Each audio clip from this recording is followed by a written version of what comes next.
Hi hello నమస్తే welcome to BBR TV official మిత్రులరా నేను మీ బీబీఆర్ రావుని. మెడికో ఆ అమ్మాయి పాపం చనిపోయింది యాక్సిడెంట్లో. ఆ కారులో ఉన్న వాళ్ళు 3 సార్లు కావాలనే గుద్ది గుద్ది చంపేశారు అని వాళ్ళ తండ్రి ఆరోపిస్తున్నారు. సరే ఎట్టకేలకి 3 రోజుల తర్వాత దాని మీద కేసు పెట్టడం, ఆ చేసిన వాళ్ళను మరి లోపలేశారా, దాచిపెట్టారా, ఇంకెక్కడన్నా పెట్టారా, అది చూపించాలి కదా. చూపించాలి కదా పబ్లిక్కి. ఎక్కడ వాళ్ళు, ఎవరు వాళ్ళు, వాళ్ళ పేర్లేంటి, వాళ్ళ తల్లిదండ్రులు ఎవరు, వాళ్ళు ఏం చేస్తారు, అసలు ఆ రోజు ఏం జరిగింది, ఈ వివరాలన్నీ తెలుసుకోవాల్సిన అవసరం లేదా అండి ప్రజలకి?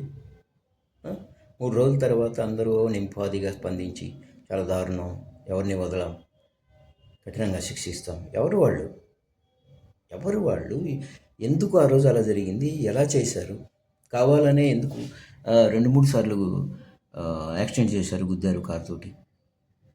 ఎందుకు?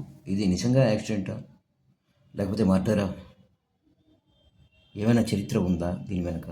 తేల్చాలి కదా. ఎప్పటికప్పుడు ప్రజలకు నిజాలు తెలుపుతూ ఉండాలి కదా. ఎలా నమ్ముతారు ప్రజలు మిమ్మల్ని?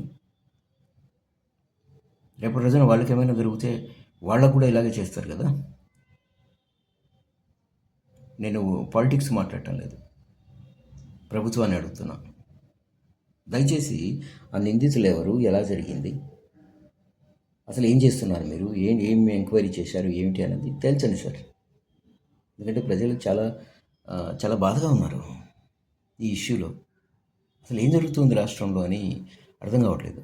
దయచేసి ఆ నిందితుల్ని ప్రవేశపెట్టండి, ఆ నిందితుల వివరాలు తెలియజేయండి ప్లీజ్.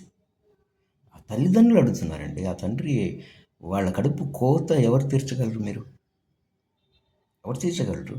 మద్యం మత్తులో విచ్చలవిడిగా మద్యం, గంజాయి